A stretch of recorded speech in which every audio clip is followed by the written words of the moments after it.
सुनो मेरे प्यारे भक्तों, आज मैं तुमसे कोई भारी शास्त्र की बात नहीं करने आया हूँ, ना ही कोई कठिन नियम बताने आया हूँ। आज मैं बस एक बहुत सरल लेकिन जीवन बदल देने वाली बात कहने आया हूँ, और वह बात है खुश रहना सीख लो। क्योंकि जीवन का सबसे बड़ा धर्म यही है कि मन शांत रहे और हृदय प्रसन्न रहे। पर दुर्भाग्य देखो कि मनुष्य सब कुछ सीख लेता है, धन कमाना, रिश्ते निभाना, चालाकी करना, दुनिया को जीतना, पर खुश रहना नहीं सीख पाता। सुबह आंख खुलते ही चिंता पकड़ लेती है, रात को आंख बंद करते समय भी बोझ साथ रहता है। और फिर मनुष्य कहता है कि जीवन कठिन है। भक्तों, जीवन कठिन नहीं है। हमने जीवन को कठिन बना लिया है क्योंकि हमने खुशी को किसी शर्त से जोड़ दिया है। हमने कह दिया जब यह मिल जाएगा तब खुश होंगे, जब वह हो जाएगा तब खुश होंगे, जब लोग बदल जाएंगे तब खुश होंगे, और इसी इंतजार में पूरा जीवन बीत जाता है। शास्त्र कहते हैं खुशी कोई वस्तु नहीं है, जो बाहर से आए खुशी एक अवस्था है जो भीतर से जागती है, और जिस दिन यह समझ में आ जाता है उसी दिन जीवन बदलना शुरू हो जाता है। भक्तों, जरा सोचो, जब तुम छोटे थे तब क्या था?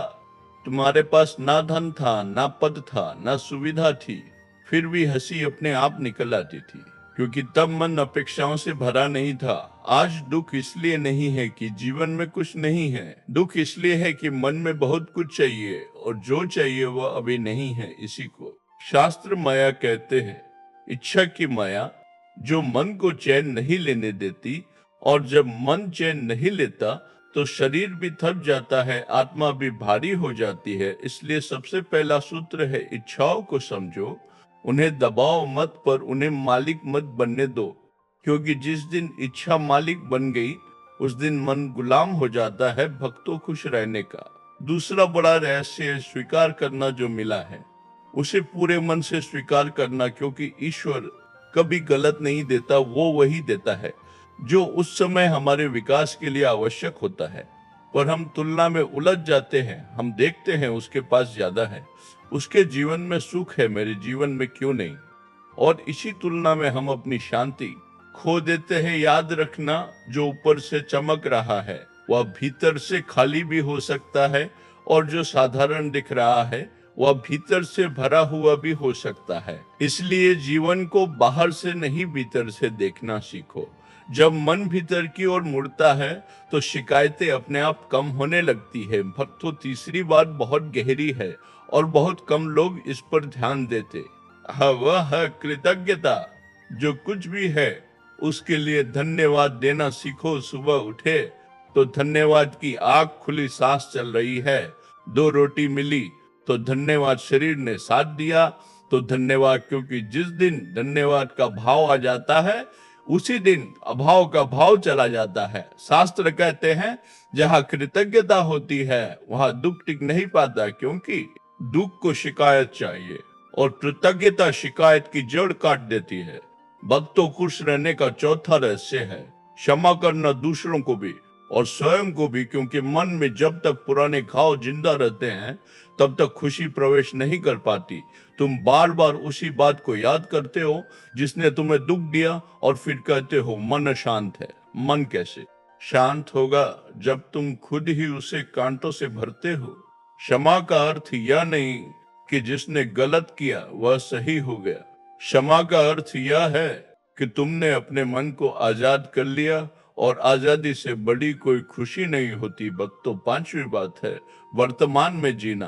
क्योंकि अधिकतर दुख अतीत की स्मृतियों और भविष्य की आशंकाओं से पैदा होता है। जो बीत गया वह लौटने वाला नहीं, और जो आने वाला है वह अभी आया नहीं।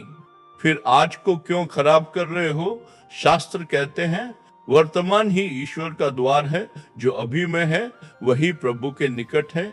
इसलिए जब भी मन भटके तो उसे अभी में वापस लाओ, सांस पर ध्यान लाओ, नाम का स्मरण करो, और देखो मन कैसे धीरे धीरे शांत होने लगता है। भक्तों, खुश रहना सीखने का एक बड़ा साधन है सेवा। जब तुम किसी और के काम आते हो तो अपने दुख छोटे लगने लगते हैं, क्योंकि सेवा मन को फैलाती है और स्वार्थ मन को सिकोड़ता है। जितना मन सिकुड़ता है उतना दुख बढ़ता है, जितना मन फैलता है उतनी खुशी बढ़ती है। इसलिए अपने जीवन में थोड़ा समय सेवा के लिए निकालो। किसी भूखे को भोजन दो, किसी दुखी को सांत्वना दो, किसी अकेले के पास बैठो और बिना कुछ कहे उसका साथ दो। यही सच्ची साधना है। भक्तों, याद रखना, ईश्वर से मिलने के लिए पहाड़ों पर जाना जरूरी नहीं है। ईश्वर वहां है जहां मन हल्का है, जहां मन हल्का है, जहां मुस्कान बिना कारण खिल जाती है। इसलिए जीवन को बहुत गंभीर मत बनाओ, मुस्कुराओ। गिरो संभलो फिर मुस्कुराओ, क्योंकि जो गिरकर भी मुस्कुरा ले वही वास्तव में जीत गया। और अंत में बस इतना ही कहना चाहता हूँ कि खुश रहना कोई विलास नहीं है, यह आत्मा की आवश्यकता है। इसे टालोगे तो भीतर सूख जाओगे, और इसे अपनाओगे तो बाहर की परिस्थितियां भी बदलने लगेंगी। इसलिए आज से यह प्रण लो कि कारण मिले या ना मिले, मैं खुश रहना सीखूंगा। क्योंकि जब तुम खुश रहते हो तो केवल तुम नहीं, तुम्हारे आसपास का संसार भी हल्का हो जाता है। और यही धर्म का सबसे सुंदर रूप है।